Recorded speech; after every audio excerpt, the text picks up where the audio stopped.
What's up, YouTube? Baker Jackalope, Rob Ricks. I'm back. I'm sick, but I'm back.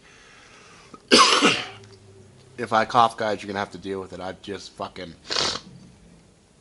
I'm very sick, but the show must go on. I promised you guys I would be bringing you content on a regular basis.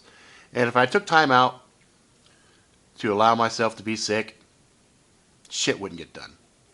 I got day job shit, evening job shit, Angry Jackalope shit, my own shit, Reliant Collective shit, I4 distribution shit. I got all kinds of shit I'm working on.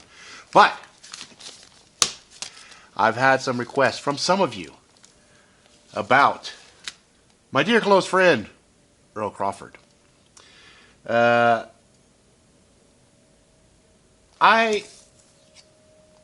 love my friend Earl so much, I created a card for him when I did the Street Warriors. Now, I need you, and I hope you guys can see this, but I need you to take a look at the fingers. So here's the scene. I'm going to paint the picture for you.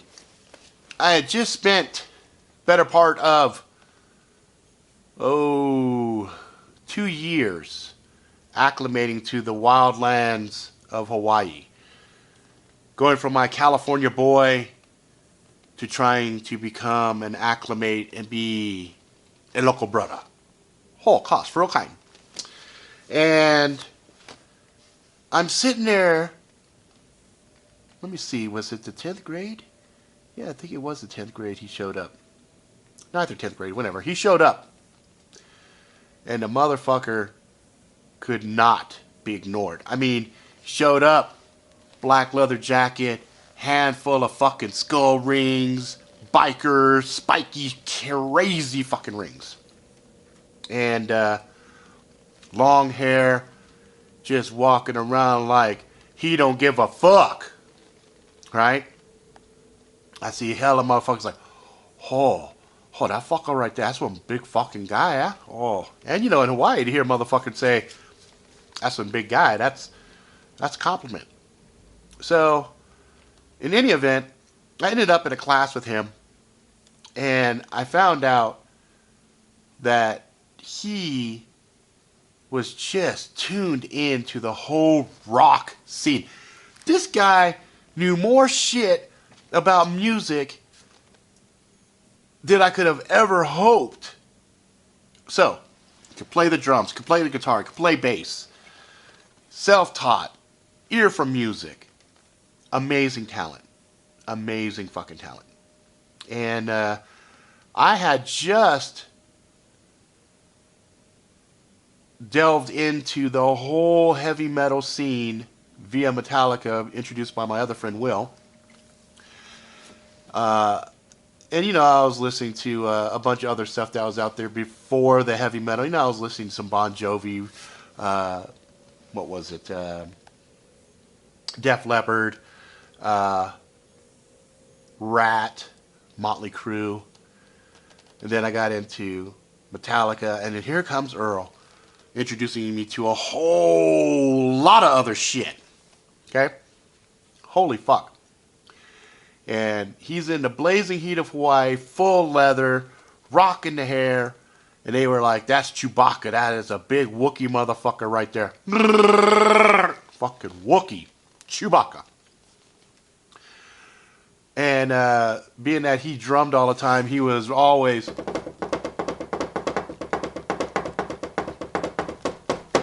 drumming with his hands. A habit which I picked up on, and do to this day. But I idolized him in a lot of ways. Like, he represented a lot of things that I really coveted and admired. I was awkward and wasn't really comfortable in my skin, and was trying to figure shit out. And there were girls that, you know, I really liked and wanted to have the balls to go and say certain things to. And this motherfucker was a clown. He was a jokester. He would just dude, he had this mannerism about him that was so charismatic and so fucking fun. He was a guy you always wanted to hang out with because he was fucking awesome. He was awesome. And he just didn't give a fuck, you know? And it was cool. It was refreshing. And before he came to Hawaii, I think he came from Texas. I don't hold me to it. I'm about 90% Texas, right? I think it's Texas. Anyway,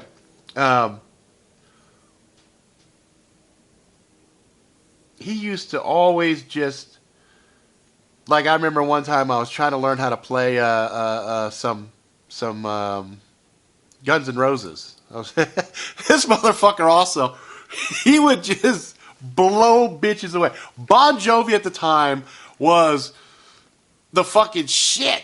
Bon Jovi, just everybody loved Bon Jovi. And so he would sit there and there'd be a guitar or something, and he'd pick some shit up and he'd start strumming some stuff and bitches would lose their mind. I love that song. And I'm like, I fucking hate you, dude. I fucking hate you. I didn't. I just was always envious. He was just so fucking awesome. And he had a few bands. One of the bands while we were in high school was called Luau Guys. And you know, it was crazy because he would do things like start off on guitars, jump over to drums, and it was a cool thing seeing them all kind of rotating around. I hadn't seen bands do that. And so we would go to these overpasses, and underneath it, there would be like a concert. I think I touched on this before when I was talking about getting my ass stomped in the California mosh pits. But in Hawaii, it was really cool. And so we'd go see Luau Guys, and they would perform a bunch of songs, and they were good. They were fucking good. It's funny that we're even talking about this because on Facebook the other day, he actually found some old Luau Guys emblems and stuff and made some fresh shirts. So at some point I will be rocking a Luau Guys shirt, and you guys will remember that. And it might be a trivia thing, so pay attention. So if you see me wearing it, I'm like, what shirt is this? And it says Luau Guys. I'm like, which of my friends was in this band? That will be most likely a trivia question, so pay attention, you longtime viewers. You guys are good at this shit. So anyway, as I was saying, I remember one time I called up Earl on the phone, and he was trying to teach me shit on the phone. So I would be doing something, and he'd be listening on the phone. He's like, you're missing a note. Nope, that's wrong. Go down, go down, go down. And I'd get it. And I'm like, how the fuck do you hear that? He had such a keen ear for music. It was amazing. And he was just probably, you know, I could say this honestly, he was probably one of the most creative people that I ever met. And he was just a real cool, mellow dude. And I'm honored and happy that he's still around and I can call him friend. And, you know, before I even did this video, I fucking was chatting with him on Facebook. I said, dude, some of the viewers want some fucking Earl stories because they caught me smiling, reminiscing on some shit. And he said, I don't give a shit. Go for it. You know, and even to this day, he's not fazed. It's awesome. I remember, I'll share one little story with you about him. Midnight Oil came to Hawaii in a concert. And Earl's a big dude. He's not a small fucking guy. So he jumps up on the stage and he starts rocking out with the bald-headed dude. I don't feel when the beds are burning. You know that guy. How do we sleep while our beds are burning? Anyway, the overzealous security force, which I think were fucking off-duty police officers, jumped up, snatched Earl off, and beat him. Beat him like Rodney King shit. I don't know the full extent of what happened, but I saw the aftermath. His shit all up in a sling, just, you know, fucked up. But there he is at school, joking and laughing and fucking having a grand old time. So, anyway, that's kind of an introduction to my friend Earl. He's a really good guy.